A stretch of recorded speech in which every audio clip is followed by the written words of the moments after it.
Get out of here.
Good afternoon. Let me first start by saying again that we pray for all of the victims of the Key Bridge collapse and also their loved ones. Since yesterday's briefing, we've continued to meet with families of all the victims, and they are on our hearts, and we are thinking about them now and always. Ellos están en nuestro corazón, están en nuestro pensamiento, hoy y siempre. Also, to all people who have offered prayers, I ask this: keep offering them. The families, the first responders, they will continue to need them. Our state will continue to need them. Today, we're at the Maryland Transportation Authority's police headquarters. This is where our first responders and emergency personnel gathered the day of the collapse. We set up mission control immediately and got to work right here. And we are so grateful to the extraordinary work of our MDTA police, and we're thinking of all of our first responders, including the extraordinary men and women of our National Guard. This place holds a special significance for us. This place, in this moment, because in the time of that collapse, our work, and since the time of the collapse, our work has only accelerated. And we have a series of 24/7 operations currently underway. Unified Command are conducting planning and engineering assessments 24 hours a day. We have assets on the water enforcing safety zones 24 hours a day. We have assessments on the Dolly being conducted 24 hours a day. This is an around-the-clock operation. And we're going to ramp up our 24/7 posture in the coming days. I want to give special thanks to Admiral Gilreath and the Coast Guard, who have been working tirelessly. The Commandant of the Coast Guard was here just yesterday, and I had a chance to thank Admiral Fagan for her team's work, and we're grateful. We're grateful for them now and always. Now, today, I'll provide updates on the 4 directives that I've issued to this team. And as a reminder, first, we need to continue to focus on recovery. Second, we need to clear the channel and open vessel traffic to the port.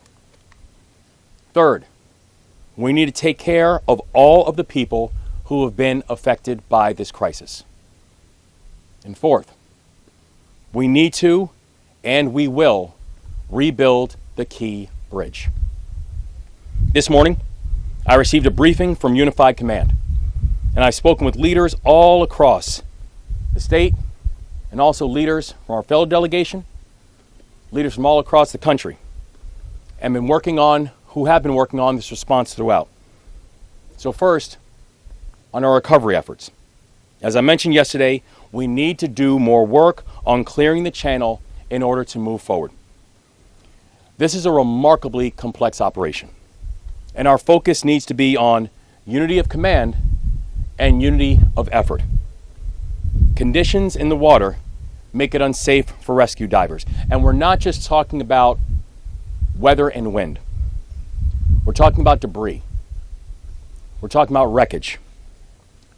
We're talking about pieces of the Key Bridge that are in the water. One of the mantras in the military that we learned was this: mission first, people always. And that's the mindset that we are applying to this work. We are going to move as fast as possible. We are going to ensure the safety of our first responders, and we are not going to compromise one for the other. We are going to do both at the same time. Right now, the conditions make it unsafe for rescue divers. But as soon as those conditions change, Colonel Butler has assured me that those rescue divers will be going right back in the water. I also want to remind everyone that this is a no-drone zone.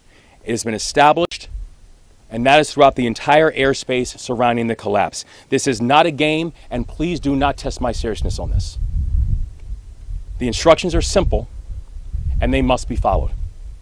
All drones are to stay away from the site of the Francis Scott Key Bridge collapse, period and full stop.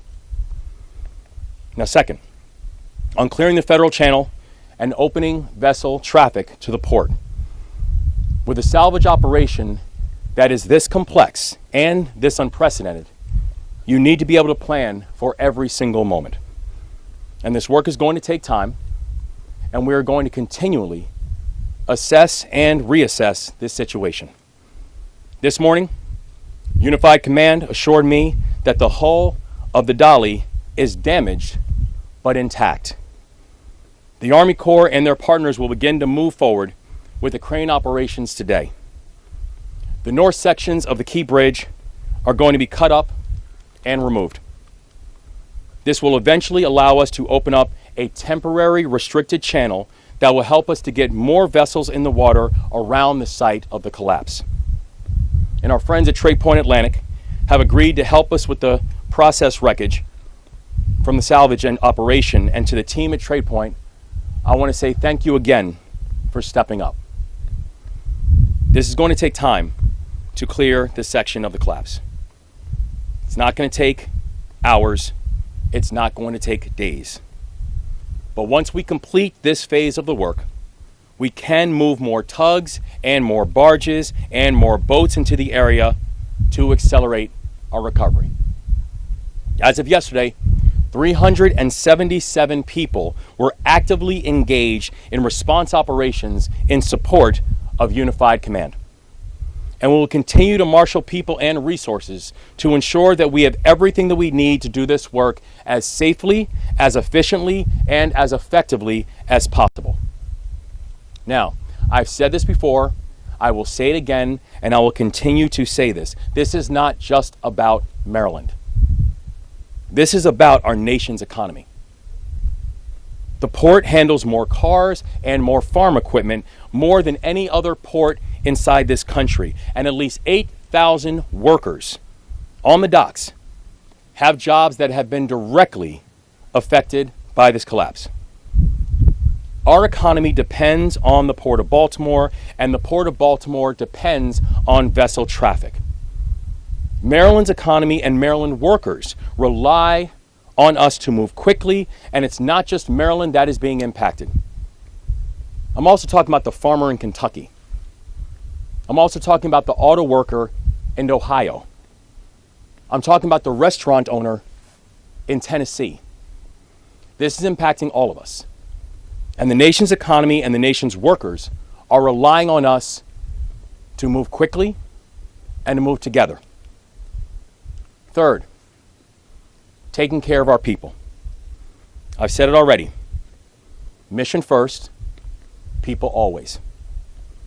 Last night, the Small Business Administration accepted our request to approve a disaster declaration, and that declaration is now in effect. I want to thank the Biden-Harris administration for accepting our request within a matter of hours. And I want to personally thank President Biden for his constant support. Because of this declaration, small businesses affected by the disaster can now apply for disaster loan assistance from the federal government, and these are low-interest loans up to $2 million. They're going to help us ensure that our small businesses get the cash that they need to pay their bills and to keep people employed. The applications should be submitted online at lending.sba.gov by December 30th, 2024. I'm going to say it one more time so people can, so for those who missed it can hear it again. Applications should be submitted online at lending.sba.gov, and they should be in by December 30th of 2024. This declaration also empowers the state of Maryland to apply for new federal funding to pay for services and training for impacted workers and wage recovery. I've been briefed by the Maryland Department of Labor. They've assured me that they are working around the clock to get that application submitted ASAP. The Small Business Administration will also be establishing a business resource center on Monday. We will get that location information to you as soon as we know more.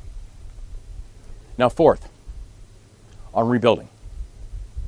I said it yesterday. We cannot rebuild the bridge until we have cleared the wreckage. But we're going to get this done.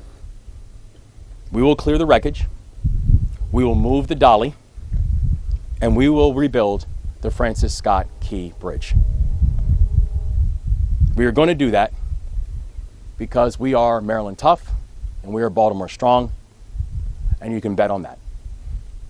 So in this moment, I'm going to hand it off to Senator Chris Van Hollen, and also, in order, we're also joined by and receive briefings by leaders from the U.S. Coast Guard, the Maryland State Police, the Maryland Department of Transportation. We're also here with Baltimore City Mayor Brandon Scott, Anne Arundel County Executive Stuart Pittman, and other leaders. And now, I'm honored to turn it over to Senator Chris Van Hollen.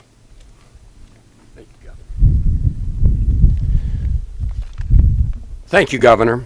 And I want to thank you, Mayor Brandon Scott, County Executive Pittman, County Executive Olszewski, for first and foremost doing everything you can to support the families of the 6 individuals, the 6 souls that we lost.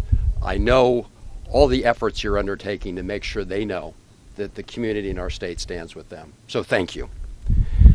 I also want to say to our first responders, thank you not for just what you did at the moment of the crisis, but what you continue to do, and to the divers who are going to be looking at the wreckage so we can figure out the best plan forward. As the governor has said, our priority is to make sure that all those thousands of Marylanders and others whose livelihood depends on the Port of Baltimore get back to work as soon as possible. And that means, number one, making sure we have the channel open, but in the meantime, doing everything we can to support them and their families. And again, I want to thank you, Governor, and the General Assembly for the fast work that you've undertaken through emergency legislation to address that. I spoke this morning to Acting Labor Secretary Julie Sue. She is also, as you know, working with the Maryland team to do everything possible at the federal level to support those workers and those jobs as we work to get the channel open and the port open. Small businesses, the governor mentioned the good news from today.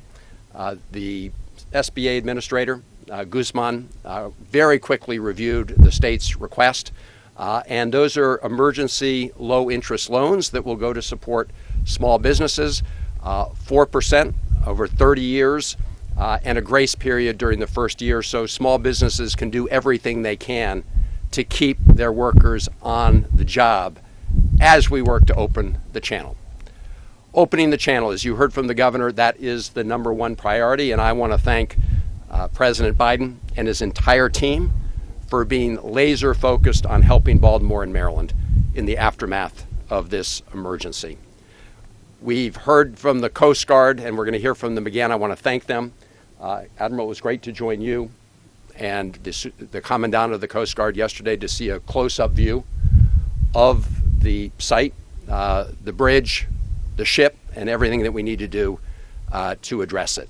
It gave us a close-up sense of the magnitude of the challenge, but we also know that we are up to meeting that challenge and doing it as fast as possible. And to the Army Corps of Engineers and the Navy and the others who are being deployed to do this job, I want to thank you.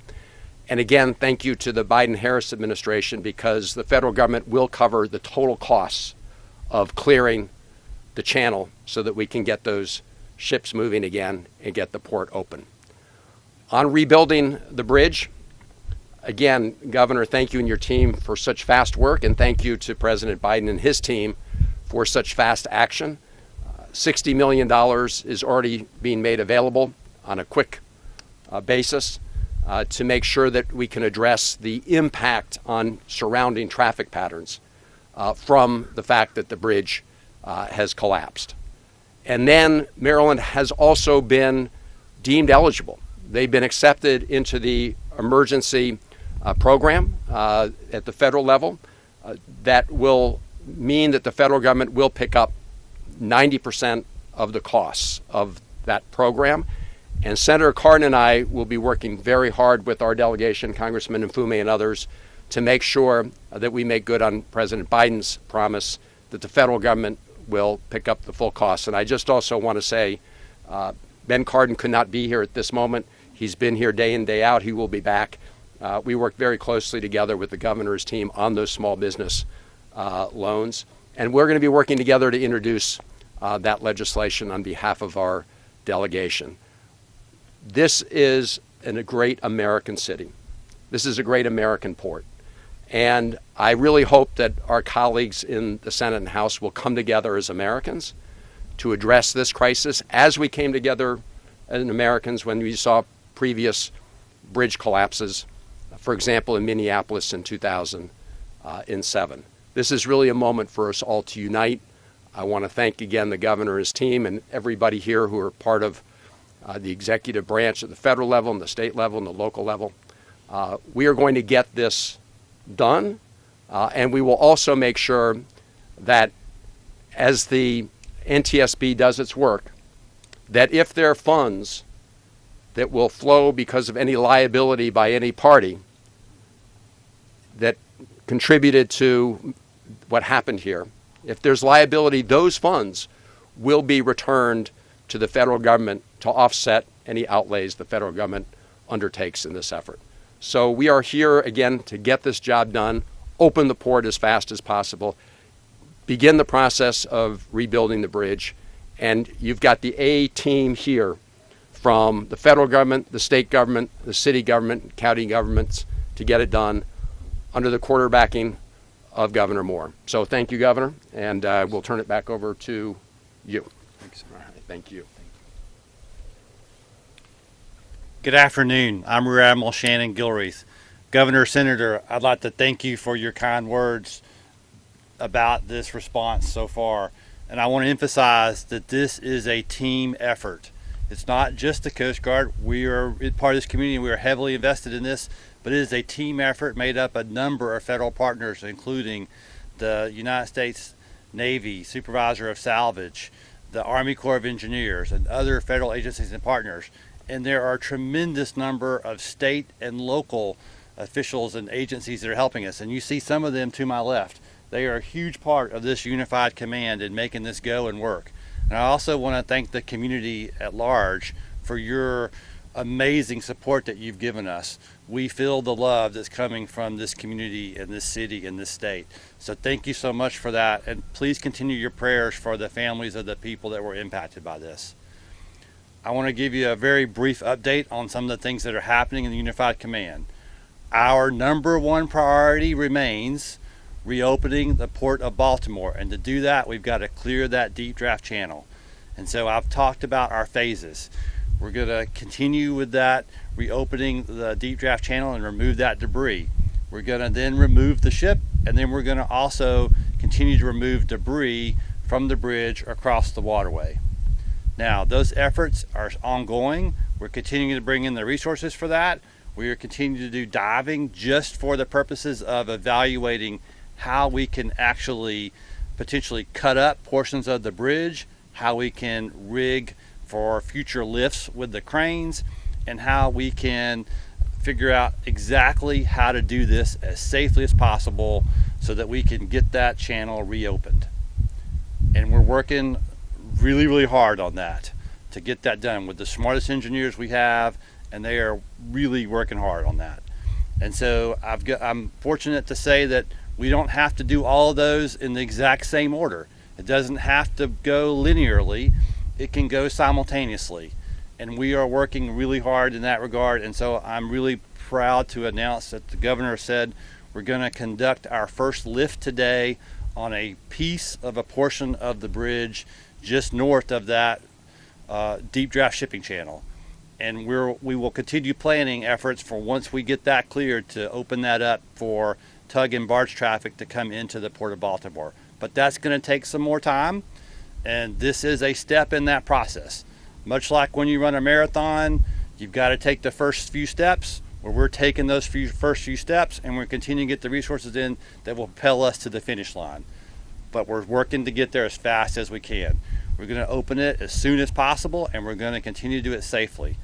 And I'd like that later today you'll hear from the Maryland Department of Transportation about that particular lift, because they're really using their expertise in engineering and their contractors and engineers to help us with that.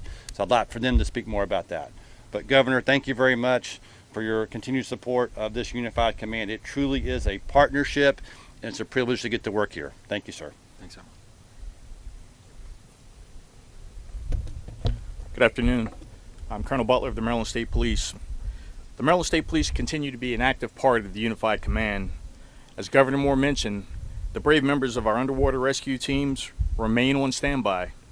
They will resume their recovery efforts once the Unified Command has informed them it is safe to resume diving operations.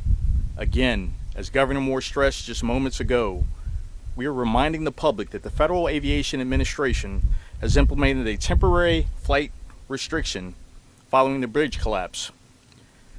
This restriction extends for 3 miles from the center of the bridge in radius and 1,500 feet from ground level up. I want to emphasize the importance of refraining from flying drones in the area. Doing so poses significant risk to the ongoing efforts by all of our partners to respond to this incident and bring it to closure. I urge everyone to exercise responsibility and respect the airspace restrictions around the Francis Scott Key bridge collapse site. Please refrain from operating drones in the vicinity. Allow emergency personnel to carry out their duties safely and effectively. Law enforcement is actively monitoring the area for illegal drone use. Law enforcement has already responded to multiple drone incursions over the past few days.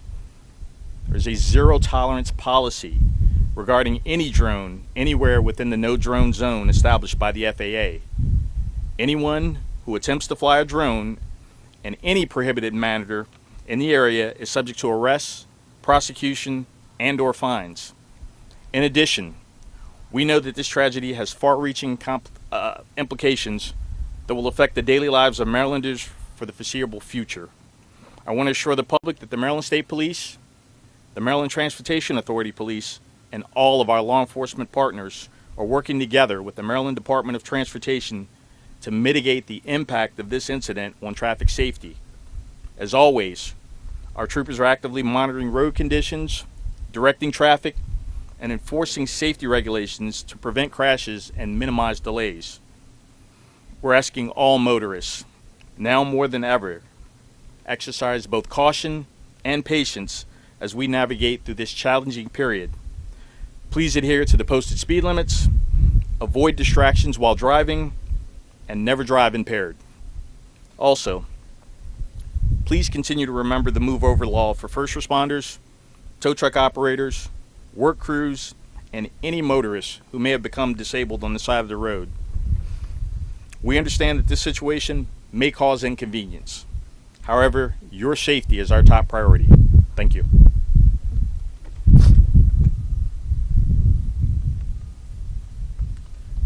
Good afternoon. Paul Wiedefeld, Secretary of Transportation. Emphasizing the Governor's leadership and directions, the Maryland Department of Transportation continues to support the Unified Command salvage efforts. As has been said many times, will be said many more times, the top priority is clearing the shipping channel. Crews are out today working to remove part of the north side of the bridge that remains. The first piece could be removed and dropped off to Trade Point Atlantic as soon as today. And as the Admiral said, that is done by some of the forces that we brought on board, but the reality is it's done by Unified Command. That's who's doing that work. And as also was said, this is the first of many, many, many steps going forward, but it is a huge milestone as we start this process. I also want to, although we've lost obviously tremendous amount of activity at the Port of Baltimore, there still is some activity going on at the Port of Baltimore, particularly at Trade Point Atlantic.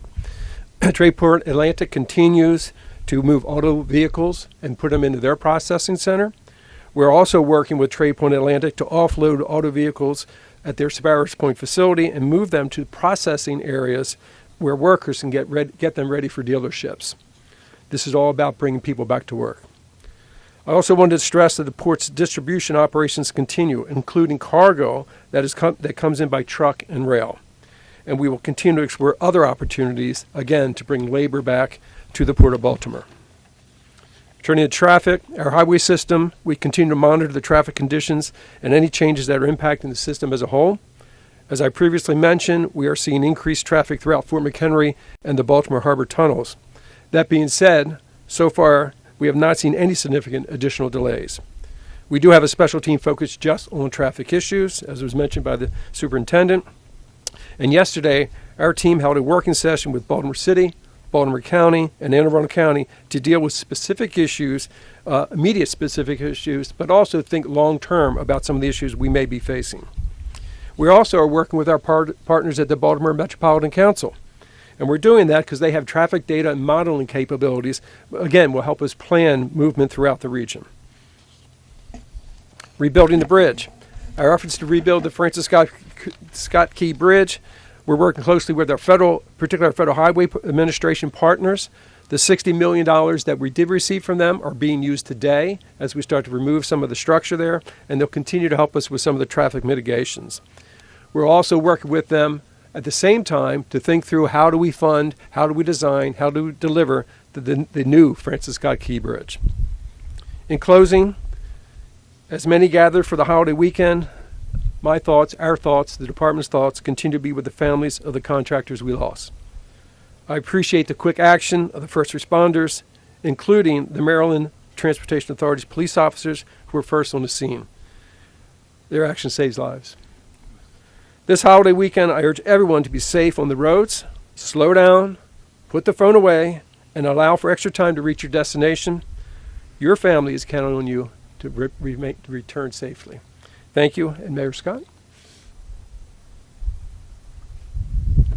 Thank you, Mr. Secretary, and good afternoon.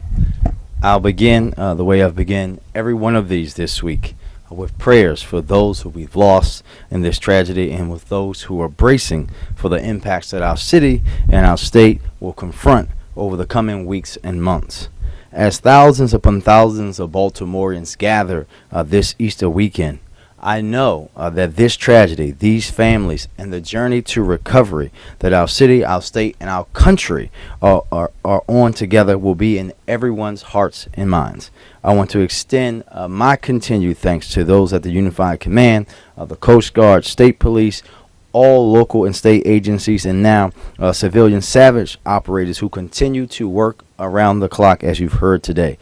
Our coordination at every level of government has been second to none, and Admiral, I want to say thank you for leading us in that effort. And with this massive of an operation, that is notable itself. Members of my team, including senior staff and the Mayor's Office of Emergency Management, are embedded, and the daily briefings and coordination is a testament to how we will get this done. As you heard, crews will begin to remove wreckage today, but we must be reminded again that this is going to be a long process. Many of you know that I'm a runner, and I'll say it like this. The winner of the marathon or the 5K is never the person who starts out the fastest. In fact, in my experience, those people end up last or not finishing the race at all. The winner always has the right pace and finishes with a strong kick.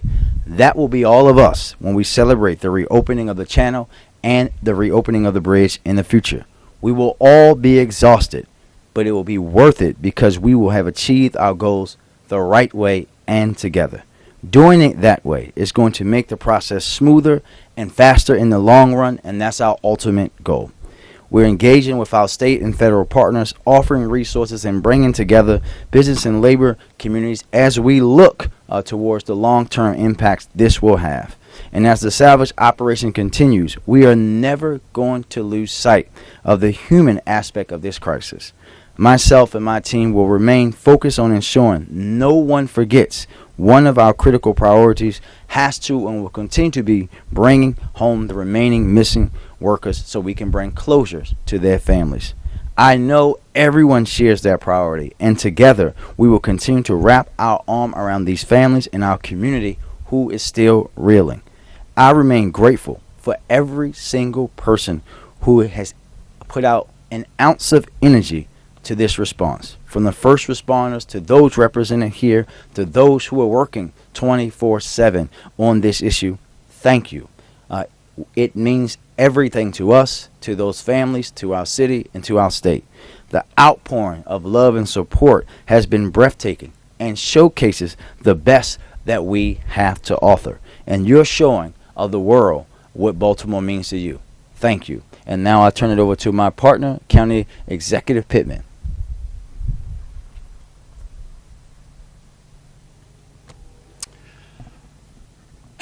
Well, I want to start out by thanking all of the agencies and the folks who have been coordinating this effort. On the night of the disaster, of course, our first responders were here, our fire boats, our police. But since then, it has been the team led by Governor Moore.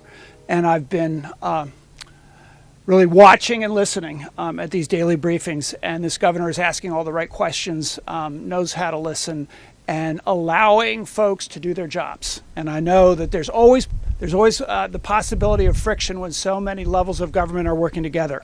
But we have a president who understands the value of infrastructure and understands the value of career public servants. And thank you all for your public service. I want to say something about Anne Arundel County and people and businesses. So if you look across the river, everything south of the bridge is Anne Arundel County, all the way down to the Patuxent River. And that's 530 miles of coast and 600,000 people. And we have neighborhoods that were built in the northern part of our county, the highest density population, that were built because there were jobs at the Port of Baltimore. There were jobs at the steel mill. And we still have folks working at the Port of Baltimore and at Trade Point Atlantic. And it is so important, and it gratifies me so much to know that we now have SBA loans for our businesses that benefit from the Port of Baltimore and for the workers. And for the workers, I want to specifically recognize one named Miguel Luna, who was on the bridge that night. Por su familia, nuestro corazón es con ustedes, la familia en El Salvador y también en Glen Burnie. Miguel is from Glen Burnie, and he is one of thousands of Salvadorans who make our economy strong in Anne Arundel County. And I meet with the bond rating agencies every year, and I talk to them about what makes our economy so strong. Why do we have 3 AAA bond ratings? And it is because of immigration and immigrants who do the hard work in our county. And it is also because of the Port of Baltimore. So we have warehouse businesses, we have manufacturing that are taking place in the northern part of our county because of this port. And all of us are watching. All of us are gratified by the coordinated response. All of us are thrilled that there will actually be some wreckage that will start to be pulled out in the next 24, 48 hours, I think I heard, and look forward to that channel being open. It is the gateway between our county and the city of Baltimore. And I want to say to Mayor Scott that we have your pride of Baltimore, your tall ship, in Annapolis right now. And it cannot get home. We want it to get home, but I'll tell you that it can stay as long as it wants. We will be visiting it, and we will be remembering the city of Baltimore with pride. And pass it back to the governor.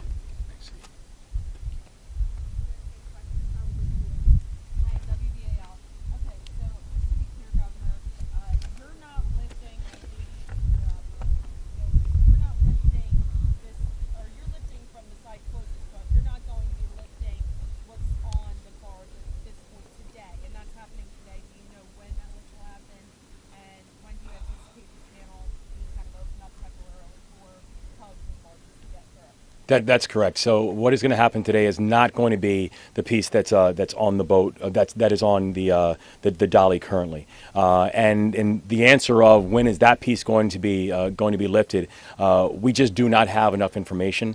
I cannot stress enough how important today and the first movement of this bridge and of the wreckage is.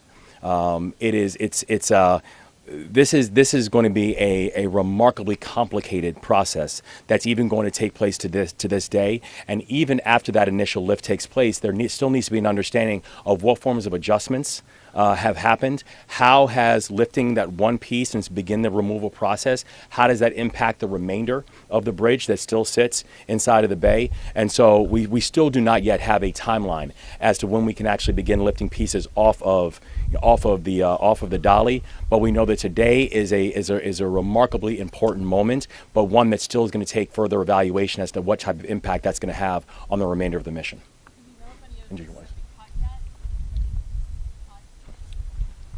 The piece of the northern part of the bridge that's going to be lifted today, I believe has been cut.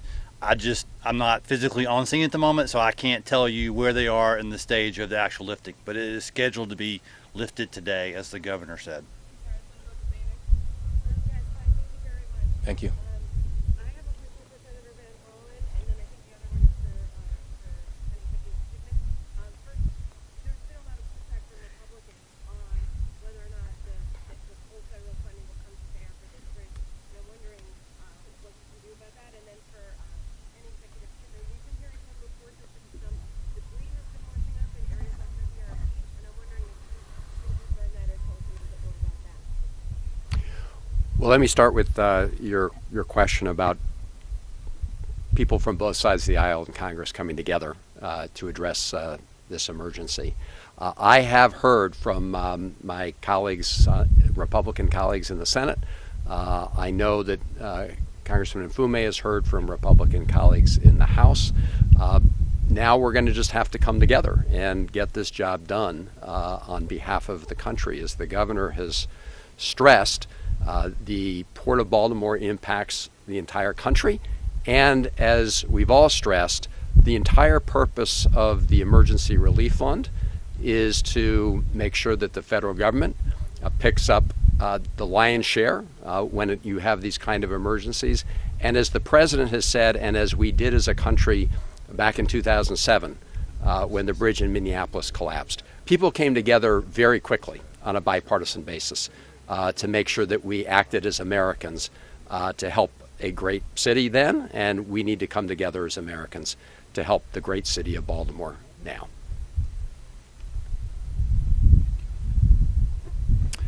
And yes, it's true. We have reports of some debris in Anne Arundel County washing ashore. And I was just asking the Admiral, who is best to contact about that? People want to report it so that if there's research that needs to be done with some of that. So we are working to set up a hotline, and we'll put that out at some point, hopefully today, so that people will have a reporting number that they can call to let us know that they found debris and where, and then we'll work to figure out what to do next with that piece of debris. Suzanne Dorsey, Maryland Department of the Environment. Our inspectors have been on site at Riviera Beach and are investigating currently. Thank you, sir. Thanks. Governor, given the damage assessment that's been going on in the last few hours, is there anything new you've learned about timeline in terms of reopening the port? Are we talking weeks or months? We've got a very long road ahead of us. I know that there are still more unknowns than knowns. And so the thing that we know is that we are going to get this done. We are going to get it complete. We are going to get the Port of Baltimore reopened. We are going to get the Francis Scott Key Bridge reopened. But we also know that we're going to need people to be able to work together and to be patient. This is one of the more complex operations that we have seen. You know, there have been lessons learned that can be taken from things like Tampa and Minnesota. When you're looking at a situation that you have a vessel that is close to the size of the Eiffel Tower, that is sitting in the middle of the water with a key bridge where we're talking 3,000 or 4,000 tons of weight sitting on top of the barge, with electrical wires up top, with debris all in the water. The complexity of this cannot be overstated. And so we are going to move safely. We are going to move swiftly. We are going to get this done, but this is going to be a long road.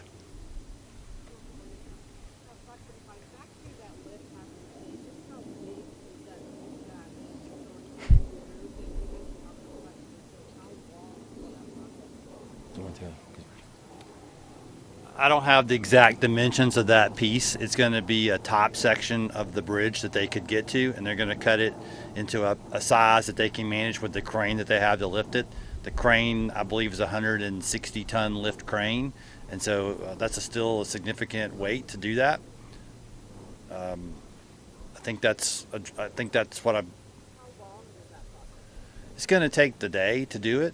I mean, they had to do the engineering process to plan how that we could make those cuts. They're making those cuts. Then they're going to have to put straps to rig it, and then they will rig it and they will set it on a barge so it can be brought back here. Is that a process you expect to be completed by sunset, or do you anticipate it to be through the evening that you finally lift that first section? I don't have the timeline on when it's going to be complete. I just know that they were going to do the lift today, and we're going to do it safely. And so every time you do this, you occasionally encounter challenges, and you got to work around those when you do. And so we're going to do it safely because we don't want to injure any of those workers that are doing that work. You talked about opening a temporary restricted channel after you're able to at least move the first piece. That's the intent. Do you have any sort of timeline as to when you may be able to open that temporary channel to start moving ships through here again, and what you'll be able to enable by opening that temporary channel? As quickly as safely possible. The thing that we know is that even after the initial adjustments are done, we still have to make sure that that movement does not cause any further complications or any further challenges. And so we know that by having the ability to open up that secondary channel, it will allow some additional smaller barges and boats and tugs, et cetera, to be able to come into that area. But even in the area that we're looking at where those adjustments are being made, it's still not to the same depth level of what we're looking at where the main challenge is. And so it will allow some additional access, not complete access of what we need to do in order to clear the channel. But we do know that even with that, it's still going to take a little bit of time to first ensure that these initial pull that we're taking of the wreckage, that it does not have any secondary consequences. So it won't be for commercial access, it will be for your ships to be able to get more access into the channel? Correct. That's still something that's coming further down the line. Awesome. Go ahead. Once we are able to get a channel reopened, it can potentially be reused for commercial assets also. But we've got to get it cleared first, and that's what we're working on. And we are doing this simultaneously as we continue to plan to reopen the deep draft channel also. If this is available first, then we would do that first as we continue to work on the other. But it's not a delay to the deep draft channel at all. It's simply working in parallel with the resources to maximize our efficiency to get this done as soon as possible and do it safely. I just want to question along those lines. Were divers able to rig that piece to be lifted? Because I know it's hard to diver now. Was diver able to rig that? And is the jet ski about the crane going to be able to do that? It's not the 1,000-ton crane going to be doing that lift. It's a different crane that we have to do it. And I'm not sure whether it was divers that are doing that one or that one was enough out of the water that they could do it without having to dive on it to do those cuts and lift. We're going to use the larger crane at some point. We just needed it to get here, and so it's here. And so when we can get the engineering done and the assessments done and figure out how to cut up that large section that you see on top of the dolly, then that's when I think we'll be using that larger crane. But we're not going to waste any time with the assets we have available to us because, again, we're doing this as quickly as we possibly can and doing it safely. Thank you. Question for the Admiral and question for the Governor. For Admiral, what will it take to dam up that auxiliary channel that you're talking about? And we did see the Chesapeake 1000 stationed about 1.5 miles away from the last night. What exactly is it that triggers that channel? Is it having to cut up? And then for the Governor, I just wanted to follow up on that auxiliary channel. Speak to how it might help restart the economy. Obviously not going to handle container ships, but what specifically will it help? And you did speak to a number of container ships today. Specifically the numbers 8,000 support workers will be able to. So as to the as to a potential auxiliary channel, it starts with, again, removing all of that debris and then ensuring exactly what depth of water we have to be able to say what are the draft restrictions on the vessels that can use it. But once we have got that cleared, we will simultaneously mark the channel with buoys so that mariners can see how to transit through there. And then we may have to put some restrictions on that because we don't want it to ever interfere with clearing that deep draft channel. That's our priority. But if we can open up another one that will help the economy here and move traffic in and out of the Port of Baltimore, even if it's not the deep draft, we want to take advantage of that opportunity. Thank you. And what we have today for the Business Recovery Center, this is really allocating the opportunity for loans up to $2 million for our small businesses. And again, they can start the application process now as the site is open, and we'll have additional information that's also going to be processed. But that's a way of being able to provide a measure of support for our small businesses, the ones that are being hurt by what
One, two. 1, 2.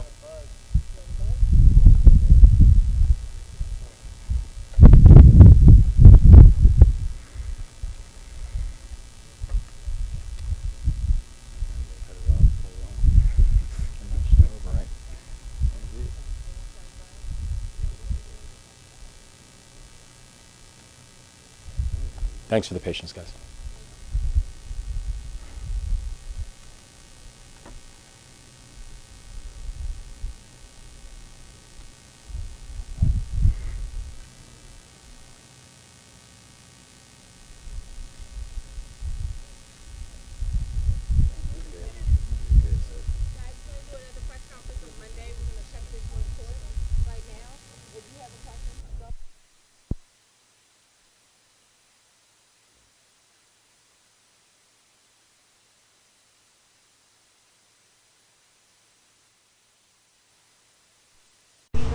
Are you working on that, or do you have an update on that? We don't have additional updates that we have at the time on that. We've really spent our time being able to families and ensure that making sure that they have the closure and the supports they need are imperative to us. But we don't have any further updates. And follow-up question: one of the survivors declined medical attention, and I understand you spoke with that survivor. Do you have an update on him? We don't have any further updates than what was already disclosed. Had a chance to speak with that one survivor the day of the incident, but don't have any additional updates. Okay, Last question here. Perfect. Danny from the Washington Post. A couple questions. One, is there any chance that the repayments for these low-interest loans can be waived or forgiven? On the loans that have just been announced? Yeah. Yeah, well, the terms have been laid out for them, but obviously this is always something that we're continuing to look at. Thank you all. Thank you.